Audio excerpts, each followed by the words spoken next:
berapa kali anak bapak ziarah 1 tahun? Atau berapa kali bapak ziarah 1 tahun ke kubur mak ayah? Kalau anak tidak ditanamkan dalam agama, apa tidak penyesalan di atas penyesalan? Kesunyian, sendirian, kesunyian, kegelapan dalam kubur awak, kegelapan. Engkau terbujur kain kafan. Allah, apa? Maka jangan sempat kita menyesal.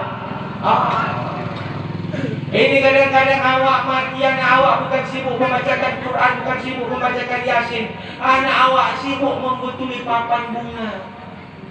Turut berduka cita dari calon nomor sekian. Turut berduka cita dari calon nomor sekian. Turut berduka cita dari calon nomor sekian. Ada salah bikin papan bunga, selamat dan bahagia atas kematian. Salah pasang, waduh. Rupanya papan bunga pesta, nak cepat kawan tuh. Lupa lihat selamat dan bahagia atas kematian. Apa yang Anda dapat?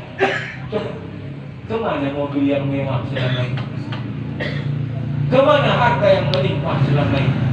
Siapa yang mau menemani kita di alam kubur? Andai kita tidak punya generasi yang Qur'ani, tidak punya generasi yang dekat kepada Allah, tidak punya generasi yang mau mengingat Allah, berapa kalilah dia melantunkan doa. Tapi kalau bapak punya generasi yang Qur'ani, ila hadratin Nabi wa alihi al-Fatihah. Nabi Muhammad kirimkannya Fatihah. Udah, wa ila abi wa ummi al-Fatihah. Habis dibacanya kulhu 3 kali, Al-Fatihah sekali sama dengan Quran berapa kali, kulhu 3 kali sama dengan khatam Quran. Setiap sholat dihadiahkan. Itu diantara orang-orang yang beruntung. Kalau tidak, apa? Maka kita harus merenung sebelum semuanya serba terlambat. Kalau sudah terlambat, tak ada. Di dunia ini Pak, laku kelebihan. Di dunia ini laku persaudaraan. Di dunia ini laku komunitas dan kelompok. Di akhirat tak laku. Di dunia ini orang kadang-kadang saling membanggakan kelompok. Kalau marga Siregar, angkat Siregar. Marga Delimunte, angkat Delimunte. Marga Ritonga, angkat Ritonga. Marga apa nama? Marga apa lagi namanya? Harahap, angkat Harahap. Malaikat tak ada marga. Datang Munkar Nakir dari hajat, kita bukan ada marga Munkar Nakir itu. Kalau sebab ada marganya bahaya pula apa? Munkar Nakir Siregar. Itu dia banyak mayat tengoknya. Lokot Siregar, kawan kita. Assalamualaikum, salam adalah ya. Iya. Sama-sama Siregar kita. Assalamualaikum. Mana laku? Gak ada yauma la yanfa'u malun wala banun illa man atallaha biqalbin salim. Pada hari tak berguna lagi anak, tidak berguna lagi harta, illa kecuali man atallaha, yang datang kepada Allah biqalbin salim, dengan jiwa yang selamat. Apa jiwa yang selamat? Orang yang tunduk kepada Al-Quran dan hadis, orang yang tunduk pada amalan dan ketadarruan kepada Allah. Maka kita camkan insyaallah mudah. Maka apa kata Rasul? Allimu auladakum thalatha khisal. Ajarkan kamu keturunan kamu 3 perkara. Apa Rasul? Hubbu nabikum. Ajarkan kamu keturunan kamu supaya dia mencintai Nabi. Ini marhaban tadi. Dari anak-anak sudah bawa anak-anak yang dibacakan marhaban, dibacakan sholawat. Kenapa? Kata Nabi, alimu auladakum thalatha khisal. Ajarkan kamu keturunan kamu 3 perkara. Hubbu nabiikum, mencintai nabinya. Dari anak-anak sudah tidak bawa.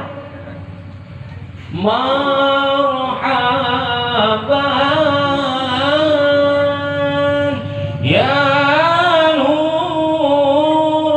Kalau sekarang pakai arbana Salatullah salamullah ala Toha, bisa direkkan bisa. Salatullah salamullah ala Toha Rasulillah. Tidak salatullah salamullah. Disosakan nafsu bisa. Apa? Hubbu Nabi, kau mencintai Nabi. Apa kata Nabi? La yu'minu ahadukum hatta yuhibba ila Allah wa ilayhi asyad min hubbihi ila al-akhir. Belum kamu dianggap beriman sampai kamu mencintai Allah dan mencintai aku melebihi cintamu pada yang lain. Ini penting. Yang kedua, hubbu ahli bait, cintai kamu keturunanku. Sekarang Nabi sudah meninggal, keturunannya siapa? Para habaib. Nabi bilang, ajarkan kamu keturunan kamu untuk mencintai keturunanku. La yuhibbu ahlul bait illa mu'minun taqiyun, wa la yubghidu ahlul bait illa munafiqun syakiyun. Tidak orang yang mencintai keturunanku itu kecuali dia orang mukmin yang bertakwa. Tidak orang yang membenci keturunanku kecuali mereka adalah munafik yang celaka. Bapak tengok sekarang. Ada bapak menteri, dah menteri apa aku pun lupa. Katanya yang celana cingkrang itu, yang berjenggot-jenggot itu, yang celana cingkrang itu tanda-tanda radikal itu. Ya, yang pakai cadar itu tanda-tanda radikal itu.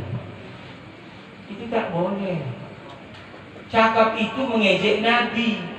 Nabi berjenggot. Pada masa Nabi perempuan banyak yang bercadar. Jangan diejek. Kalau kamu mengejek begitu, kamu mengejek Nabi. Bagus Pak. Yang berjenggot itu bagus. Suami ibu sudah berjenggot, bagus. Tak bisa dia menggombal perempuan lagi. Cuman nak menggombalnya. Kalau ada jenggotnya om, kada dekang abah, dia pun merobat. Manggil om, datang anak agarisuk, bang, oh, kalau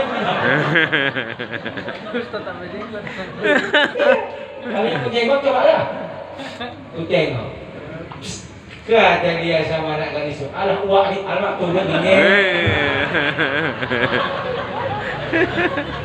Turun terus. Dibagi dua jing terus. Apa? Jadi ibu lebih tenang kalau suami berjenggot. Suruh berjenggot suami. Ya, aku bang cinta kalau abang menggunakan jenggot. Oh, apalagi dapat jenggot macam-macamnya.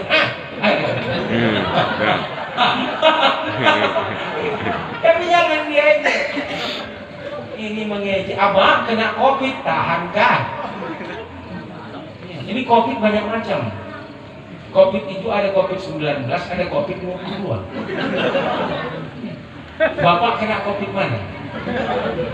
Itu COVID-19, itu COVID, katanya Pak Dokter nih, dia paham. COVID di Wuhan sana. Yang asal kena menggelupur gitu, mati terus. Itu keluar pun tak bisa, apapun tak bisa. Kalau COVID-22, sekolah tak boleh. Wirid Yasin dilarang, di masjid jarang-jarang. Tapi kafe yang buka, swalayan buka, keyboard, itu COVID-22 Pak. Bapak COVID yang mana kena semua? Hati-hati. Jangan mengejek keturunan Nabi.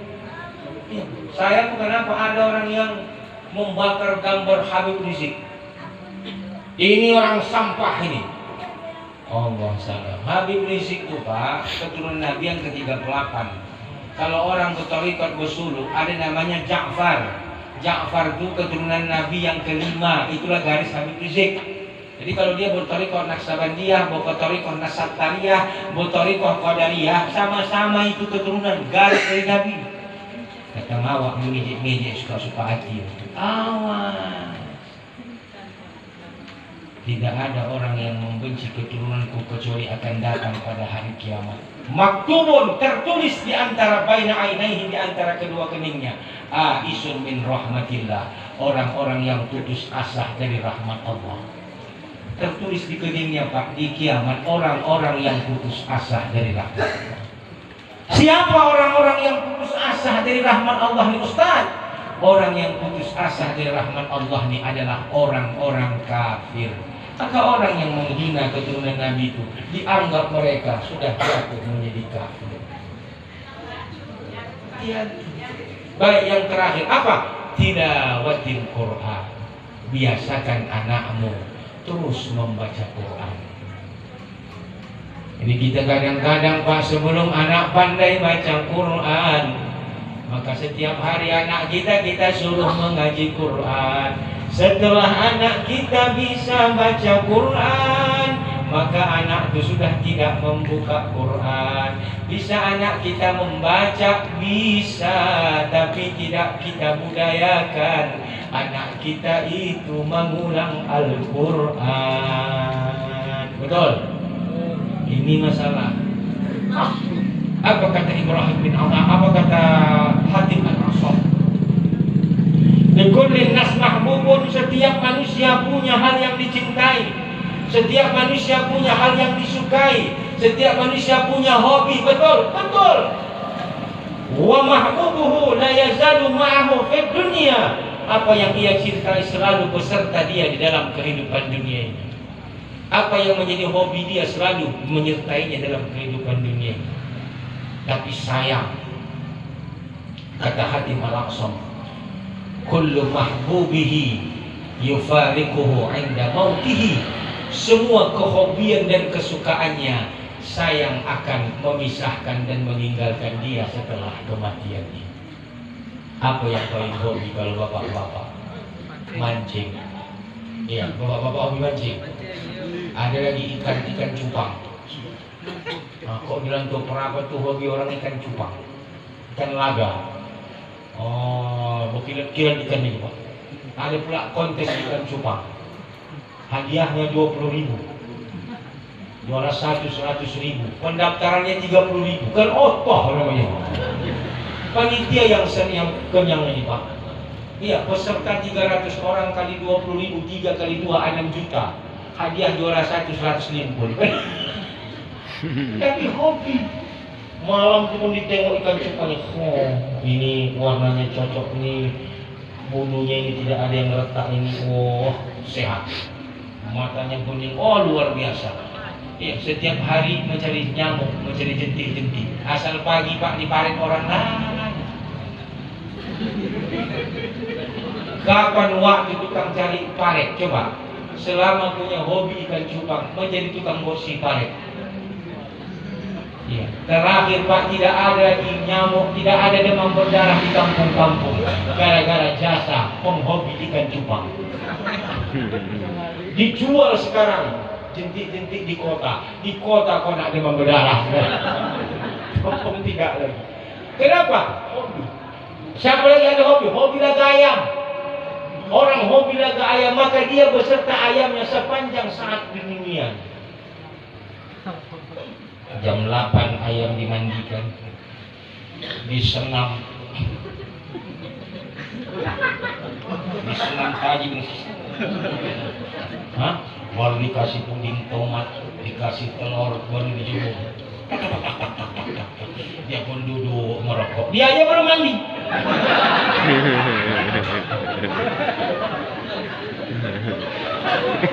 Sampai jam berapa? Sampai jam 10. Tengok waktu yang dia buang untuk kehobian dia. Betul tidak? Nanti sore lagi aku tanya, berapa lama suami kakak main ayam? Wih, dari menjak menikah Ustaz sampai anaknya lajang, belum lagi tobat. Ya, apa katanya? Pagi-pagi mandikan ayam berapa ekor? 8, 9.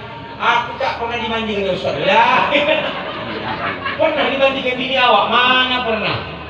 Ayam lebih sayang sama ayam. Kalau sudah mau melaga ayam, coba ayam itu dibikin kerengannya, tutup pakai kelamu, tidur samping tempat tidur, diperhatikannya. Itulah penghobi. Tukang pancing, ajak bapak lah tukang pancing cerita politik, dimudah ke nyawa. Siapa kira-kira yang kita pilih? Tak penting aku juga. Tapi coba ajak bapak cerita umpat. Macam mana? Oh, kita kalau bikin umpan hak langsung ambil bicara, pegang mic dia terus. Joran kita Ustaz harga 9 juta. Oh, kenapa mahal kali Pak? Oh, kalau sudah melengket jangankan ikan, buaya pun tak lepas Pak. Oh, itu kalau orang hobi. Betul tidak? Lalu apakah kehobian itu akan menyertai dia ke alam akhirat? Maka bodoh banyak manusia mengejar hobinya, membuang waktunya untuk yang dihobikannya, tapi sayang hobi itu tidak mengikuti dia ke alam akhirat. Maka ajarkan anak kita Al-Quran, jadikan anak kita pecinta Quran, sehingga menjadi hobi dia yang akan menyertai dia, bahkan kita akan dijaga di akhirat. Wa kullukum uryan, nanti kamu dikumpulkan di padang mahsyar bertelanjang semua. Ustaz bertelanjang, bapak bertelanjang, ibu-ibu bertelanjang, artis-artis bertelanjang, tukang pinggul tukang ambil sawit bertelanjang, semua bertelanjang. Maka apa kata Aisyah? Saya Rasul, engkau pun bertelanjang. Tapi tak ada selera-selera lagi Pak. Saking kan takutnya awak dengan padang mahsyar, tak tengok orang di samping. Nggak ada mau nengok-nengok orang lagi, saking takutnya. Sama dengan kita Pak, kebakaran rumah kita, kebakaran, malah pada buang, sampai sudah selamat tengok rupanya bercelana dalam jelas. Tidak sadar, saking takutnya. Maka pada saat itu datang dua malaikat mengasihkan pakaian kepada kita, memberikan mahkota kepada kita. Lima kasawna hadza, kenapa kami dipakaikan pakaian begini? Lima fa'ala auladakum al-Quran. Inilah yang dibikin anak kamu berdua terhadap Quran. Maka kamu dikasih pakaian dan mahkota. Subhanallah. Kalau jadi hobi, saya hobi begitu. Ini kita kadang-kadang salah hobi. Bukan salah. Kalau bapak pun mau hobi main burung, mau hobi goes, silakan. Tapi jangan terlalu sama. Seakan-akan hobi membuat bapak lupa pada segala. Kalau sudah bapak tanamkan 3 hal kepada anak, takut anak bapak lemah dalam iman. Baru yang terakhir, alimu auladakum wa innahum ya'ishuna fi ghairi zamanikum. Ajari kamu anak kamu bagus-bagus tentang ilmu dunia ini dan ilmu akhirat. Ajarkan, karena mereka hidup tidak sezaman dengan zaman. Tanamkan mereka pengetahuan, karena mereka tidak hidup sezaman dengan kita. Artinya apa? Semakin panjang umur manusia, semakin hebat persaingan hidup. Jangan sempat anak kita kalah dalam bersaing hidup. Ini dapat saya sampaikan, semoga menjadi ibrah dan pelajaran. Andai ada ucapan saya yang menyakiti hati dan perasaan, jangan tersinggung, karena ini bukan sebetulnya kesengajaan, tapi hanya kebetulan dan ketepatan. Namun kalau ada yang bisa diambil hikmahnya Pak, ambillah, dijadikan amalan. Semoga ini bermanfaat untuk kita bersama. Assalamualaikum warahmatullahi wabarakatuh. Waalaikumsalam warahmatullahi wabarakatuh.